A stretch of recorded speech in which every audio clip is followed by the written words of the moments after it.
Willkommen, bienvenue, welcome. Jestem Lola Noir, artystka burleski i kabaretu, szansonistka, wielbicielka brokatu.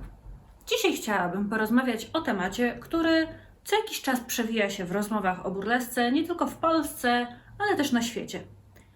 Chodzi o relacje pomiędzy burleską a stripteasem.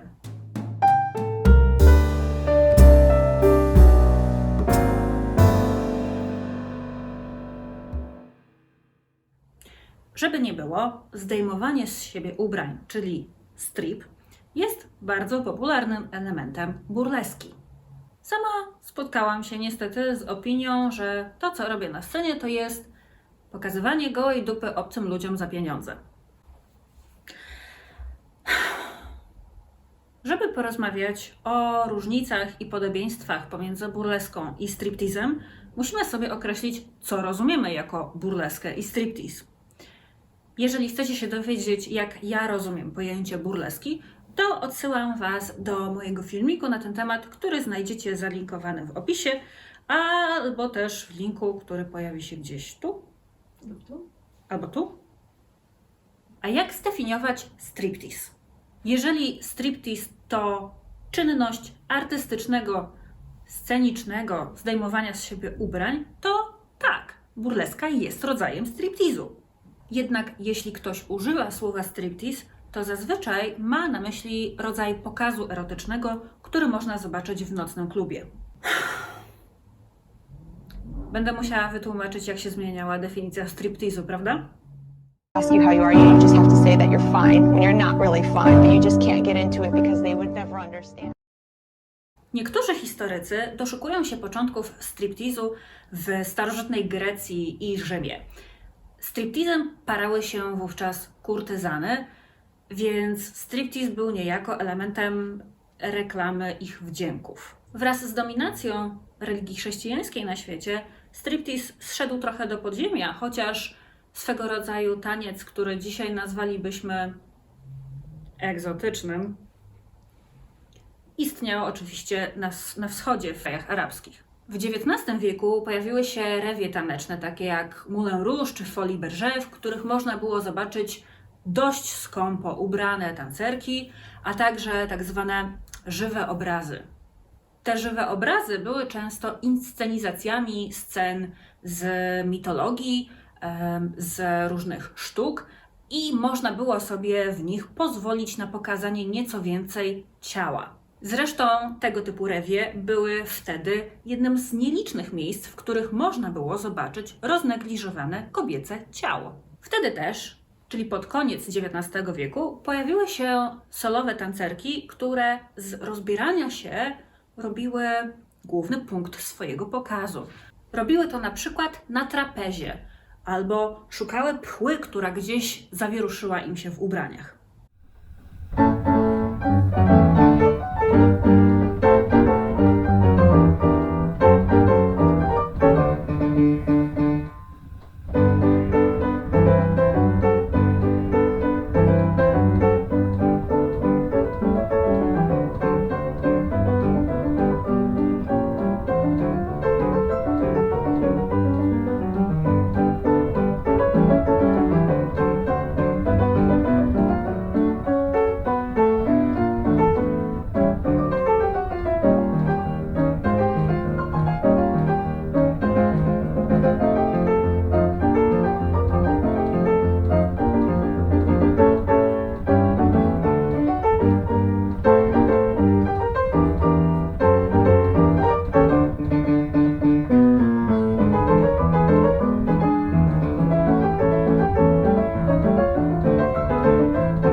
pokazów właśnie narodziła się burleska.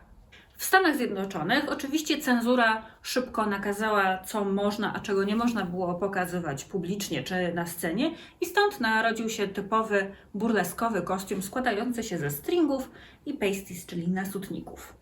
Z historycznego punktu widzenia w pierwszej połowie XX wieku, czyli w latach 20., 30., 40., 50., burleska to był striptease. Jeżeli chciało się zobaczyć roznegliżowaną kobietę, to szło się na burleskę.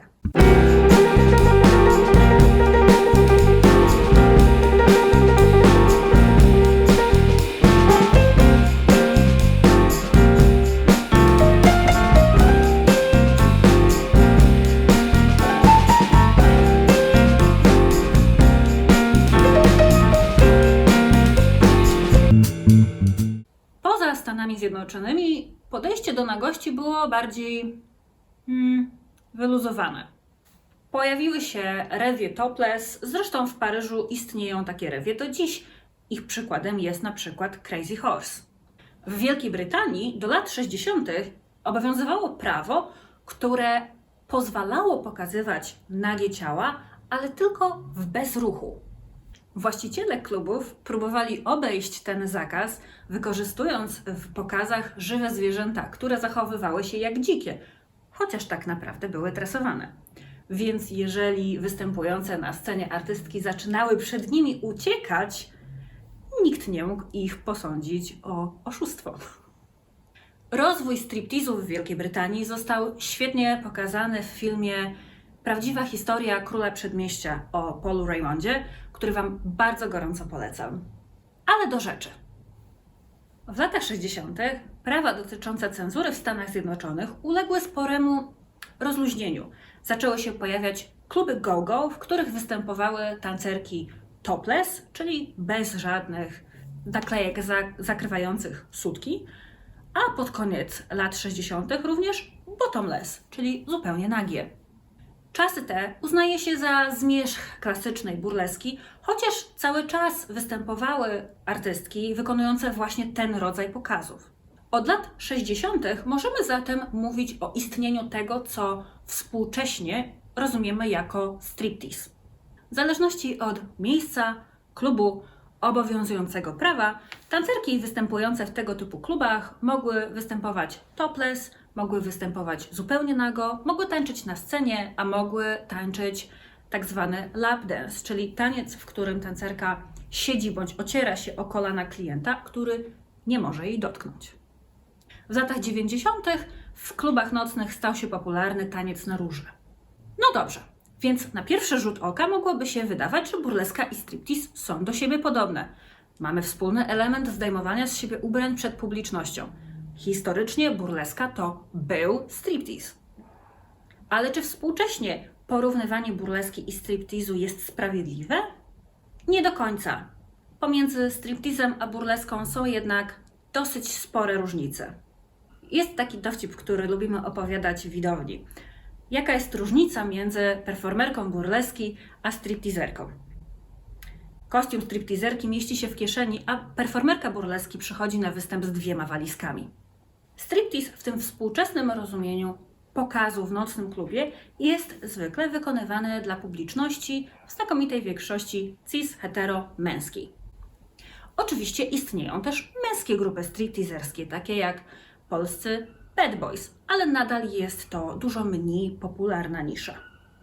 Burleska w różnych epokach była popularna wśród różnych rodzajów publiczności, ale ta publiczność zawsze była dużo bardziej mieszana.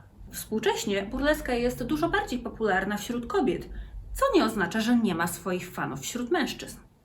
Ponieważ we współczesnej burlesce spore znaczenie ma celebracja różnorodności, znajduje ona nowych widzów w osobach LGBT, osobach, które chcą oglądać na scenie różnorodne osoby, różnorodne ciała, różnorodne rodzaje ekspresji.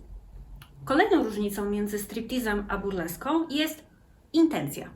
Striptease nie jest nastawiony na storytelling czy artystyczne kuszenie widza. Striptease jest nastawiony na sprzedaż. Celem do zrealizowania jest namówienie klienta na prywatny taniec. Co za tym idzie, sensualność czy seksualność striptizu jest dużo bardziej agresywna. Kolejną różnicą jest miejsce, gdzie można zobaczyć burleskę i miejsce, gdzie można zobaczyć striptiz. Burleska jest zdecydowanie sztuką bardziej pod tym względem przystępną. Pomimo iż wywodzi się ona historycznie ze sztuki przeznaczonej dla plebsu czy klasy robotniczej, współcześnie burleska bardzo mocno aspiruje do miana sztuki wysokiej. Zwłaszcza w Europie burleskę można zobaczyć w eleganckim klubie, czy można wręcz na nią iść do teatru. Striptizu w teatrze raczej jednak nie zobaczymy. Również sposób zarabiania w burlesce i striptizie jest zupełnie różny. Striptizerki zwykle zarabiają na prywatnych tańcach, no i oczywiście prowizję od tego, co wyda klient w klubie. Zarobki striptizerki mogą być oczywiście bardzo różne. Jest to zajęcie bardzo niestałe, ale to samo można powiedzieć o burlesce. Kolejnym dowcipem, który często opowiadają między sobą artystki burleski, jest to: jaka jest różnica między performerką burleski a striptizerką? Striptizerka zarabia. Popyt na burleskę jest zdecydowanie mniejszy i to nie tylko w Polsce, ale w Europie i na świecie. Istnieją oczywiście kluby z burleską, kluby, w których burleska pojawia się regularnie. Takie kluby są nawet w Warszawie. Jednak utrzymywanie się tylko i wyłącznie z występowania na scenie jest bardzo trudne i mało która osoba zajmująca się burleską to robi. I nie dotyczy to tylko artystów w Polsce, ale również na świecie. Znakomita większość znanych mi artystów burleski poza występowaniem na scenie zajmuje się prowadzeniem zajęć, warsztatów, uczeniem, robieniem kostiumów, robieniem biżuterii, czy też zupełnie innymi biznesami, kompletnie niezwiązanymi z burleską.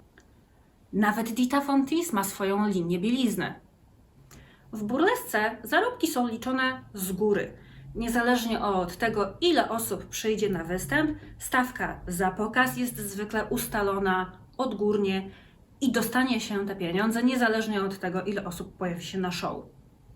No dobrze powiecie. Okej, Lola, już wszystko rozumiem. Burleska i striptease to są jednak zupełnie różne rzeczy, kompletnie do siebie niepodobne. Tylko że moim zdaniem to też nie jest do końca prawda. Na początku poprzedniej dekady, kiedy burleska w Polsce dopiero raczkowała, rzeczywiście zdarzało się występującym wówczas artystkom i mnie również odżegnywać od porównywania burleski do striptizu. Sprowadzanie burleski do pokazu golizny, który można zobaczyć w nocnym klubie, zamykało nam wówczas drzwi w momencie, kiedy bardzo nam zależało na popularyzacji burleski jako ciało pozytywnej dziedziny sztuki. Chciałabym tutaj jednak powiedzieć, że w Polsce to się nadal zdarza dosyć rzadko, ale w Stanach Zjednoczonych kompletnie normalnym jest, że performerki burleski zaczynają jako stripteaserki albo występują i tu, i tu. Przykłady utytułowanych i popularnych artystek burleski, które zaczynały w stripteasie lub nadal zajmują się stripteasem, to Roxy Delight, Lola Frost, Jo Weldon. Dita Von Teese również zaczynała jako stripteaserka w nocnym klubie. W ostatnich latach, wraz ze wzrostem świadomości społecznej i walką o prawa pracowników i pracownic seksualnych, pojawiło się w naszym środowisku pewne rozszczepienie. Część osób zajmujących się burleską nadal bardzo mocno się oddziela od tego kontekstu erotycznego. Skupiają się na wymiarze zmysłowym, tanecznym. Chcą tym podnosić rangę tego, czym się zajmują, odwołując się bardziej do estetyki rewi tanecznych. Są to często osoby, które bazują na doświadczeniu tanecznym i traktują burleskę jako dziedzinę tańca, a nie rodzaj performance'u. Jednocześnie pojawiła się też grupa, która bardzo otwarcie mówi o burlesce jako czymś, co jest rodzajem albo jest pokrewne do sex worku, czyli pracy seksualnej. Nie wstydzą się one tej łatki i wspierają prawa osób zarabiających na siebie performancem wykonywanym ciałem w taki czy inny sposób. I to tyle na temat relacji burleski i striptizu. Na pewno są to gatunki ze sobą spokrewnione, ale zdecydowanie nie są to siostry bliźniaczki. Jeśli podobał Wam się ten film, zostawcie mu kciuk w górę, zasubskrybujcie kanał i zostawcie mi jakiś komentarz. Do następnego razu. Au revoir!